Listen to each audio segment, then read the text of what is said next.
becomes an invitation for us to join in and become a part of what He is doing. Are you getting that with me today? And then He speaks through Joshua in this situation, His appointed leader. Joshua said to the Israelites, "Come here and listen to the words of the Lord your God. This is how you will know that the living God is among you, and that He will certainly drive out before you the Canaanites, the Hittites, the Hivites, the Perizzites, the Girgashites, the Amorites, and the Jebusites." I had to practice that one. Sweet. "See, the ark of the covenant of the Lord of all the earth will go into the Jordan ahead of you. Now then, choose 12 men from the tribes of Israel, one from each tribe. And as soon as the priests who carry out the ark of the Lord of all the earth, set foot in the Jordan, its waters flowing downstream will be cut off and stand up in a heap." God is letting them know what is about to happen. And then comes the crisis of belief. Okay, God, that's what you say you're going to do. That's what is in store for my future. Then comes the crisis of belief. Am I going to walk in that? Am I going to step into that? Am I going to take action? Is what I know in my head going to filter down to my heart and drive me to take steps forward in faith?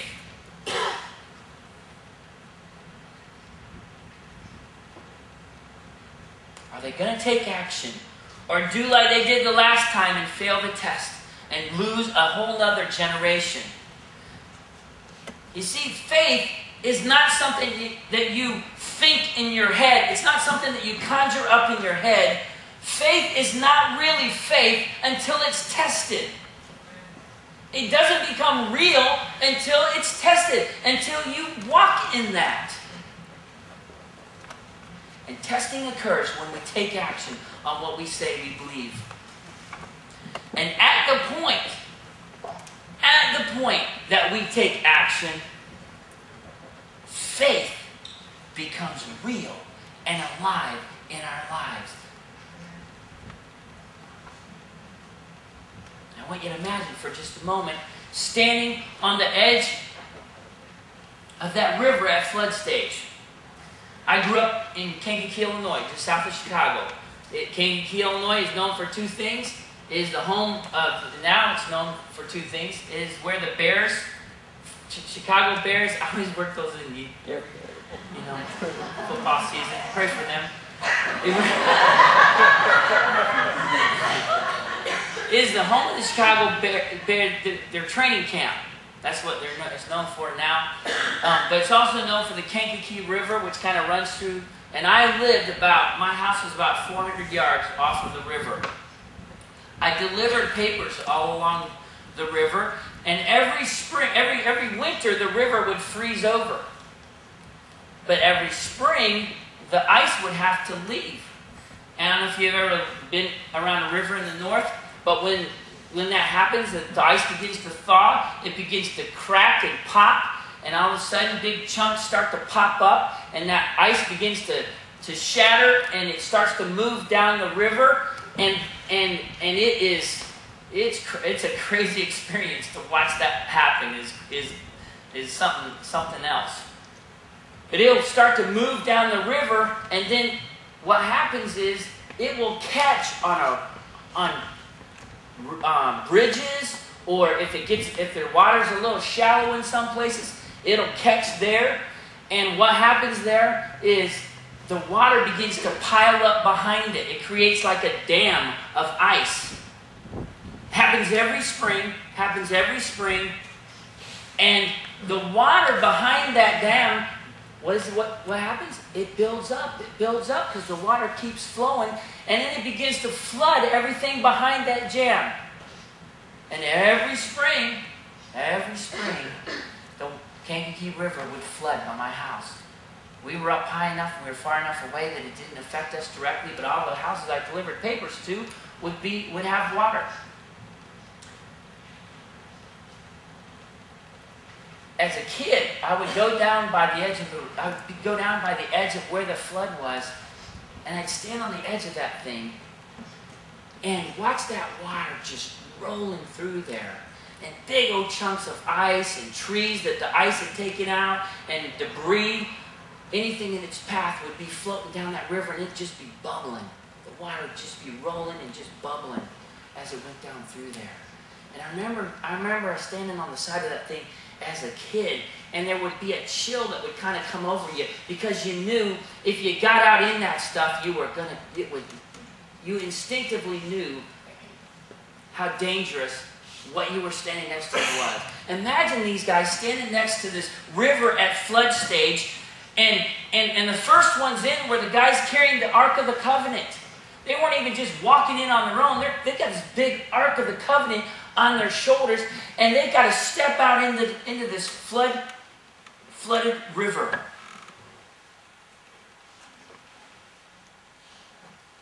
And the last thing that you want to do when you're standing next to a flooded river is step into it. I'm telling you that from experience.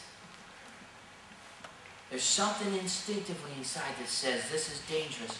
Stay away from it. And yet God said, no, now is the time you go. So here they are looking out at this river. No bridge, no other way to get across, no way to access what God has for them except to take action on the faith and the word of on their faith and the word of God. God said the waters flowing downstream would be cut off up above. Did they believe it? Did they really believe it?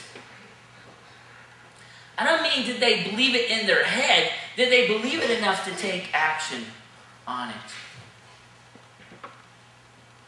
You know, I think if, you know, I might have been doing a little praying and so I was walking up, you know, Lord, if you could stop the water flowing up the river here, why couldn't you just put a bridge across it? Would that be that much harder? Why couldn't you just put a bridge across this thing? Why couldn't you just give us a ferry to get across? You can take it down. You get rid of it when we're done. The Bible says that when they broke camp to cross the Jordan River, the priests carried the Ark of the Covenant, went ahead of them. Now the Jordans have flood state all during harvest. Yet as soon as the priests who carried the ark reached the Jordan and their feet touched the water's edge, the water from upstream stopped flowing. It piled up in a heap a great distance away. When did it stop flowing?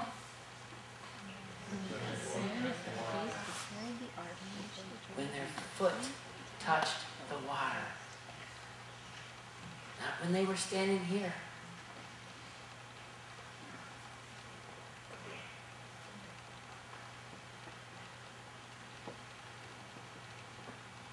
When the weight transferred from back here to here, the water stopped moving up the river. You want to experience the kind of things that this guy was talking about? Begin to take action on your faith. Begin to step out and put what you think you believe in your head into action and see what God does. We don't experience God. We don't experience God in those ways. Why? Because we can't take that step. We get right here.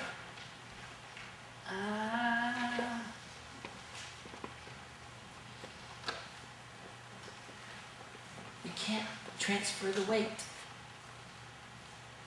What if God didn't see me?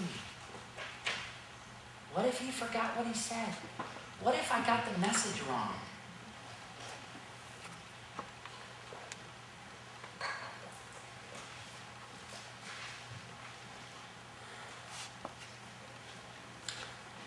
When we take action on what God has invited us to do, when in spite of what we see in the natural, in spite of our fears, in spite of what others would do or might think, in spite of what makes sense, in spite sometimes of what is logical. It was not logical for a congregation of 65 people to build a $1.3 million